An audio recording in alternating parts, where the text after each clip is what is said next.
Good start. Thank you, Piyush. That was a rambling that I sent to Natasha, and it was obviously as awful as it sounded when you just read it back. So apologies to everyone, but essentially, yeah, I'm here to drop some info as I so appropriately put, and just going to share a screen with everyone. I hope it comes up. Apologies for those of you on the mobile. Um, it's been difficult. I mean, we've spent the last 7 or 8 weeks dealing with a lot of clients and across very different sectors of the industry. And you guys, it's great to see so many different people on this call who need help and who want to connect with each other and move forward. And that's fantastic to see. So, who am I? Other than what Piyush said, here's my little bio. I will connect with all of you guys on LinkedIn. More than happy to do that. And please do get my contact details at the end on a slide, and just drop me a line. I'm here to help. First and foremost, that's what I'm here for. So what two things do I want to talk about with you guys today? So firstly is what support is available to businesses. And secondly, how can you manage your way out this crisis from a financial point of view?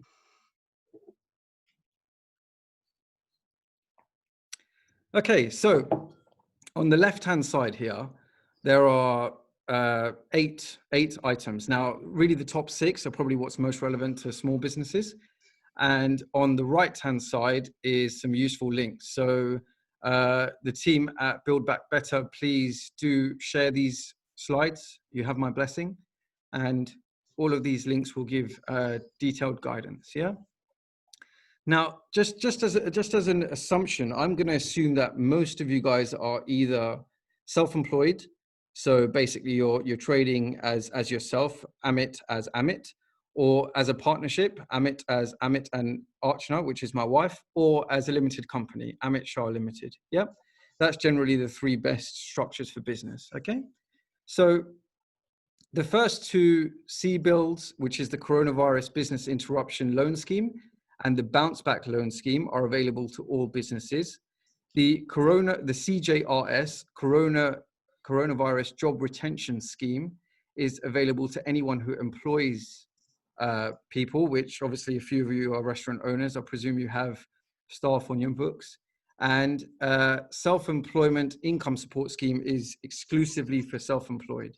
So where you are self-employed with less than £50,000 income weighted over the last 3 years, you can qualify potentially for a £7,500 grant.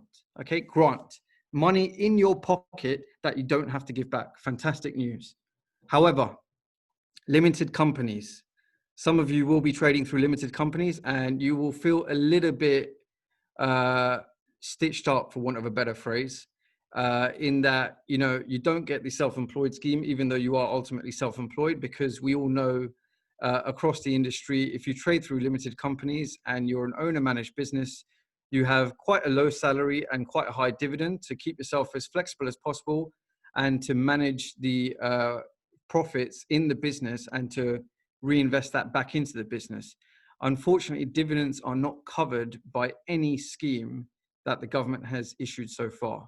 So you can furlough yourself. Obviously, some of you guys have mentioned that you were closed in your introductions, but that will only give yourself a grant of 80% of your income, your salary income that you take from the business. So how can you recover, essentially, is the question. Well, there was Coronavirus Business Interruption Loan Scheme, but it's proved to be a little bit difficult for businesses, even businesses that are higher turnover. We're talking million plus, have struggled to get any kind of funds from the banks. They're being very risk averse. They're asking for only to cover business critical costs. And a lot of those, unfortunately, have been deferred, or fortunately have been deferred. So things like if you've got loans already outstanding, you will have got capital and interest holidays from your lenders. Your landlords may have given you 3-month deferral. Business rates, obviously, that's been in the hospitality sector, for example, has been waived for the next 12 months, which is fantastic news. That is real cash in all businesses' pockets. But what that means for the Coronavirus Business Interruption Loan Scheme is you don't actually have many costs to claim against as being critical, because the majority of them have actually been covered. And because of the risk averse mindset that the banks have got at the moment, even though the loans are backed by 80% from the government, it hasn't really worked for small businesses. So let's focus on BBLS, Bounce Back Loan Scheme. If you want funds of between £2,000 and £50,000, up to a maximum of 25% of your turnover, you are eligible for this scheme. So let's say you're earning 100 grand as a restaurant in 2019 calendar year, and you will qualify for a £25,000 loan, right? Very simple application from what we've seen, and amazing turnaround time. So a lot of our clients, they applied when it went live, and within 4 or 5 days, they had actually got the funds in their account, and there wasn't all this red tape that there currently seems to be around the coronavirus business interruption loan scheme. If you are a bigger restaurant or a bigger business and £50,000 just won't cut it, then I strongly recommend you look at getting a proper business plan in place, making sure that you've got a COVID-19 impact statement ready, and you've got your financial data up to date. So probably something to speak to your accountant about, or using your software if you are keeping your books day to day. And those are the three main things that we've seen from the banks that they've been asking. They've also asked for forecasts. So as if you were trading as normal, they want a forecast. And if you were, even if you're affected by COVID, which the majority of people are, or businesses are, they want a forecast on that as well. So a lot of detailed information, and you just don't. I mean, I've just seen businesses who just don't have that level of detail ready, and actually that's the last thing they're thinking about. They just want to know how to survive, first and foremost. So kind of mapped out the detail on this on the slide here. Now, again, if you're listening off a phone, this is going to be very difficult for you to see, so I do apologize. But hopefully the team can send out the slides. And again, any of these issues, I'm happy to talk about on the phone in more detail, or just drop me a message. More than happy to discuss it offline in more detail. And quite helpfully, what this does is it maps out on the left-hand side what measures have been put in place so far by the government, what is the detail around that, and potentially what more they can do, or what more we expect for them to be doing over the coming few months. For example, the furlough scheme, which is where you can get 80% back of your staff's salary by way of a cash grant, that has now been extended to the 31st of October 2020. So even though you're looking at opening up, say, hopefully in June, all being well with the health and safety, etc., you can still furlough some of your staff all the way until October, which obviously puts them at ease that they're going to get paid, but most of the costs are covered by the government, so you're not hemorrhaging as a business. So it's some really, really useful reliefs that are being given by the government, but ultimately at some point they will be looking for us to make our way out of this and come back bigger, stronger, and better. And ultimately, that is what this forum is all about. And I can imagine over the next few weeks, these guys are going to be giving you fantastic value on how to do that. And the place that you're going to be in a few weeks' time when you're ready to open up is hopefully going to be in a lot better than what you are now, because of the value that these guys are given. So unfortunately, this is a little bit of a dry topic, talking about the government support, but I just wanted to give some clarity in the content, because I'm sure everyone will have heard a lot of noise and a lot of speculation and conjecture over the last 7 or 8 weeks around this. And hopefully this will bring some clarity. And like I said, I'm quite short on time now, but I will try and take it forward for you guys offline if you need that extra support around any particular elements of these reliefs available. So part 2, which is a little bit more exciting and scary at the same time. So this is kind of what I do day to day. I speak to my clients. We've got about 500 across our firm, of which I deal with 200 of them. And essentially pretty much every day, the same way that Piyush is, you're always on the phone and you're trying to help understand the clients. Why understand their pain and gain points and how you can support them through this. Over the last 2 months, obviously, it's been a lot more pain than gain, unfortunately, and we've had to do a lot of this cash flow management and financial modeling to try and help our clients be ready for when we come out the other side. Right now, they've had a lot of support from the government. They've been able to shelter their costs, which meant they can survive on their cash reserves. But in a couple of months' time, I'm sure you're all feeling this right now. Your cash reserves aren't going to be there. You're still going to need to put food on your family's plate, and you need to be ready to try and set off with the best way possible. Right. So let's go through this line by line.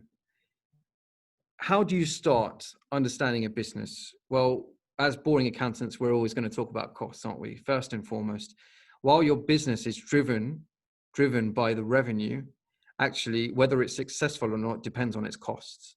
Okay. And managing your costs is probably the most important thing that you need to do right now. Baseline cost ultimately is what I've defined as being whether you are open, shut, earning 100 million or £5, what costs would you still have as a business? So rent, interest, costs, if you've got a loan, your own outgoings, as you know, what you need to live would be, for me, a baseline cost for the business, because that's what you're in business for in the first place. You have to put some food on your plate. We all have passions to do what we love. But if that doesn't put food on our plate, I mean, it's not going to last very long, unfortunately. And things like rent and rates, which we've got a bit of relief for over the last couple of months, thankfully. But ultimately, those are your baseline costs. Okay. So whether you are open, shut, happy, sad, the cost that you would incur, you need to list those out and understand, oh my God, I have a cash shortfall, regardless of what I do, of say £2,000 a month that I need to cover. Okay. Now we're gone past that point. I think we all understand what our costs are going to be. We've seen what's been hemorrhaging from our bank accounts over the last couple of months. We kind of know what we've pushed back with the relevant reliefs that have been given, and been in conversations with our landlords, with the council, whatever, on what we've been able to receive in the last, and what kind of reliefs that we've got. So now we're kind of moving towards reopening, right? Lockdown's eased a little bit, and while we're obviously making sure that we're following scientific advice, as Boris has said countless times, we do want to kind of move towards this new normal that everyone speaks of. So for those of you playing COVID bingo, that's number one on the list. I will talk about unprecedented at some point, I'm sure. So costs of reopening. Now, what would those costs generally be? I mean, I've got a list here, and again, I will send this out in the notes, but you will maybe have to employ some staff when you reopen. If you're a family-owned business and you can sustain it yourself. So, Hendo, I know that Red Cup is a family business. Generally, you and Rena do most of the heavy lifting, don't you? So maybe you'll be able to get by in the first couple of months without any staff, if you have reduced capacity, which seems to be the way with this social distancing guidelines around health and safety. And that would be, so maybe your staff costs will be reduced. But for those of you with bigger restaurants and kind of you're moving into takeaways and deliveries and more innovative ways of generating revenue around just keeping a restaurant open. There was a couple of people at the beginning who mentioned doing takeaways. You may have staff costs, you may have delivery driver costs, you may be signed up to Just Eat or Deliveroo or Uber Eats. And all of these will be, as soon as you start making your first chicken tikka masala, or you're, pouring your first pint if you're in the pub sector, these costs now will come into play. Okay. So I've got here staff wages, advertising to try and drum up interest, which a couple of the guys were talking at the beginning. That is something that you do want to invest in potentially now, so you're ready to go, and you've got whetted the appetite, no pun intended, for everyone to be interested in your business and what you're offering. And we've got obviously stuff like, if you're taking card payments only, you've got the the merchant costs of PDQ and WorldPay, iZettle, you know, those kind of costs are there. Health and safety costs is a new one now. Are you going to be wearing PPE? Are you going to have to sanitize everything? These are things that I'll talk about in my practical tips in time to come.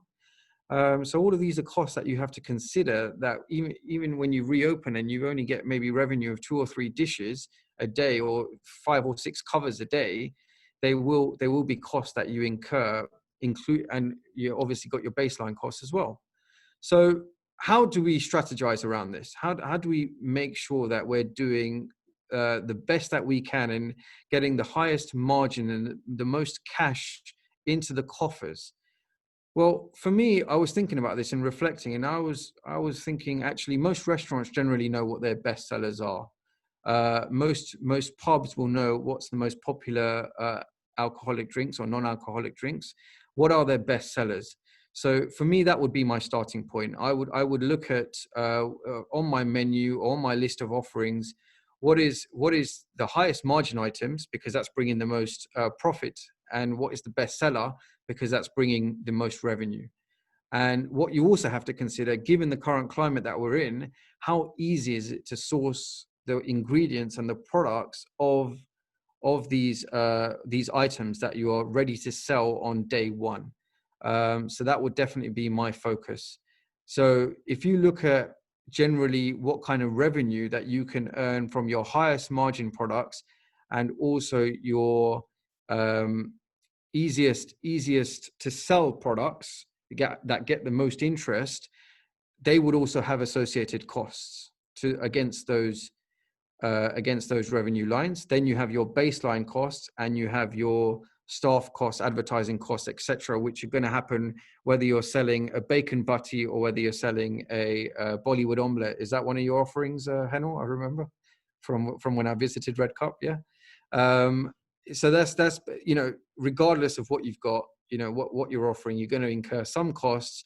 The key is to maximize the revenue around those costs, so there is some cash coming into the business that will help you survive over especially the first 2 or 3 months, at least maybe until September, I think, while everyone is being a little bit cautious on whether they go to restaurants or not.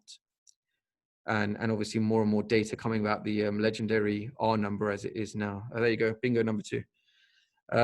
Right, so that's kind of where we get to a profit and loss model, or a cash in model. Then we have to factor in VAT if you're VAT registered. Remember, while this has been deferred so far, you will have to pay out VAT. And actually, the customer doesn't give a crap about your VAT. The customer sees £5 for a bacon butty. He doesn't. Oh, I've used a terrible number. £6 for a bacon butty, expensive. £6 for a meal, right? But £1 of that is going to the tax man before you've even sold it. Yeah. So you have to remember that your incoming is £5, your costs are say £2, so the profit is £3. You need to, and then off that is corporation tax, which obviously is further down the line. And what about your own drawings? You need to take something out yourself, don't you? So all of this has to be factored in.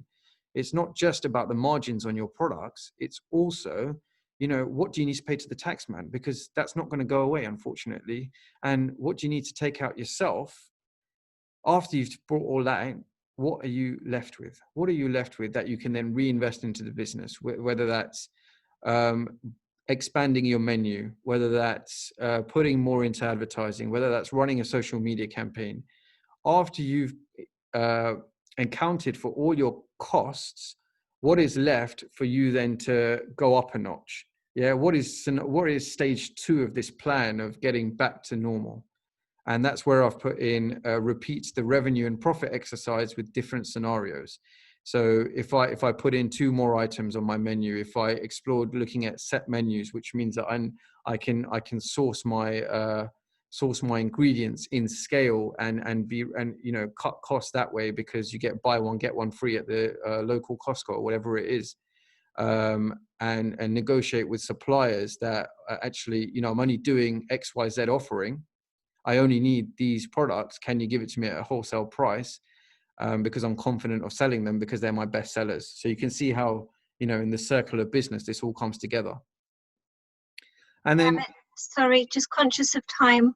Can we get to the next slide with the main points. Okay, we'll do. Yep, thank you. Right, so practical tips for moving forward. Adapting your business premises for the next 12 to 18 months is going to be a big deal. I think, we all know about the health and safety. Please take your own advice, discuss with health and safety experts on how you can best operate your premises. I've got a whole list of content here that I'm happy to share with everyone. So I will share that going forward. Please make sure you're in front of your customers. Without your customers, there's not going to be a business.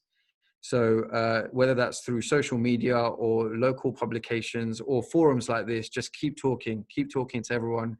We're happy to be your first customers in that respect. I was going to talk about cocooning, but I think I'll leave that for another time. And scenario planning is what I already discussed as part of the cash flow modeling.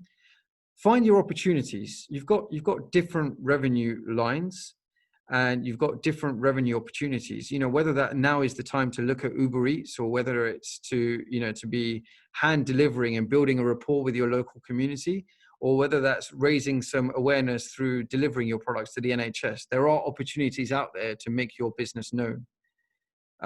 Communicating with stakeholders, this is more just around suppliers and HMRC. Where you are struggling, please do just keep them in the loop. Transparency is key right now. We've found that everyone, whether it's a landlord, a lender, or HMRC, whoever it is, they're a lot more amenable when you're upfront about the struggles that you're facing, because we are all in this together.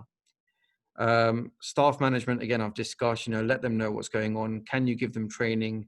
Can you get them out of furlough? Can you bring them back part-time? Just empathize with them, communicate with them, just appreciate that they're going through something that you're going through, and essentially just constantly keep in touch with your financials. I think this is an ever-changing climate. We are in unprecedented times. Bingo number 3, and it is on us to work together to get through this, and we are stronger together. Natasha, please do feel free to share all the slides around this. There's loads of things that I've listed down here. I could talk for hours on the subject, but I know you guys are going to get pretty. I can see that. So this sorry to cut you short, but we are quite tight on time. So thank you so much, Amit. That was really, really useful, and it was great to have everything listed like that.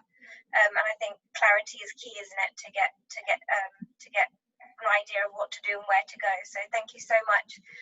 We've got just a few questions, if you don't mind. Sorry, hang on 1 second. Henel, sorry, not Henel, Amit, I made you host in error. Could you assign the hosting back to me by any chance? Can you do it? Sure.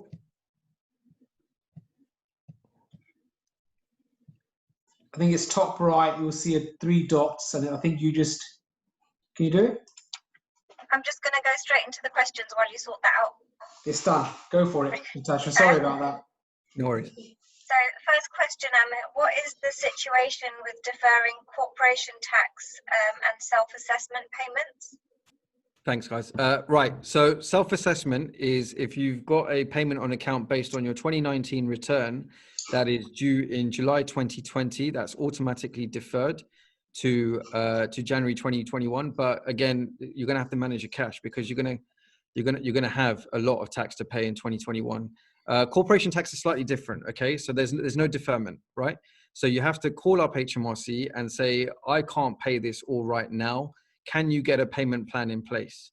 And they are quite relaxed about this, but interest is running on this. Okay, so there is interest at 2.75%, I think, that you will have to pay on any overdue corporation tax, but at least they're not charging any penalties on delayed corporation tax, which is good news. Great, thank you. What happens with the furlough funding after the main period, and can restaurants bring people back part-time / full-time? Is there any flexibility on that? So what Rishi said last week, and there's still a lot of detail because the devil is in the detail, essentially for May, June, July, nothing changes. So either you're furloughed or you're not. and you get back 80% of furloughed staff's wages up to 2.5 grand per employee per month. From 1st of August, he's saying that they want their employers to start contributing, but you can potentially bring back employees on a part-time basis. So watch this space. For those of you guys who want to follow me on LinkedIn, I'll share some of this as the news comes out. Thank you. The bounce back loan has been easily obtained. However, what is likely to be the process going to be due in default? Sorry, I don't understand that question, but hopefully you do. If you default, okay, so there's no personal guarantee first and foremost, which is good news. So you're not up against it from a personal point of view, like your house is on the line or something like that. But the government will use the banks to try and get whatever they can from you. So if you do default, I expect, just as any other loan, they will try and recover whatever they can from the business, whether it's assets or cash or stock. But they, at the same time, I'm sure they don't want to put everyone out of business. So you'd hope that banks will be relaxed about this. But even though it's backed, I would expect that they will try and recover whatever they can. Are there any grants for technology development? Because obviously everybody's going to be heavily reliant on tech, especially in the hospitality industry. Good question. Great question. Okay, so we've always had R&D, which is quite good. You get 225% back of any cost. Let's say my salary is 100%. I'm paid 30 grand. It's 100% related to R&D. That's qualifying. I would get 70, 80 grand of that as a tax relief against corporation tax, or 14.5% of that back in cash. Okay, so whatever that number is, could have potentially 10, 15 grand of a 30 grand salary back in your pocket, or in the company's pocket to reinvest. There's also some business innovation funding, which I think I mentioned on one of my slides. So again, there'll be more detail around that on the government's website. There is quite stringent qualifying criteria on that.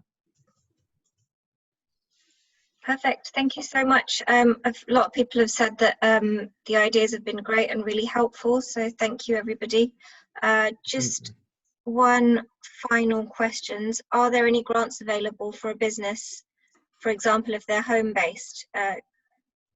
Yeah, I think that's the question. So I'm guessing that's for delivery only type of businesses. Yeah, that's very difficult. Unfortunately, where you don't pay business rates and you don't have a business rates registration, you wouldn't qualify for the business rates relief, which is cash in hand. If you don't employ anyone, you wouldn't get the cash in hand for the furlough. If you're not self-employed or registered as self-employed and haven't filed a tax return, you wouldn't get the cash in hand grant for being self-employed. So that's one of the main questions that I've had to come up with is, all we can get right now is loans, and that's just going to gear us up in more debt, which makes it even more important that you try and trade your way out, or you really evaluate whether what you're doing is the right strategy and take that risk assessment. And if you want to have a call with me about that, I'm happy to take that call with you. Thanks so much, Amit, and thank everybody for your comments. There was one from Stefan about the COVID risk assessment. We are going to be looking at health and safety in one of our later sessions, so Stay tuned for that one if that's of interest. But thank you, everybody, for your messages. I'm going to pass on to Michelle. Thanks, guys.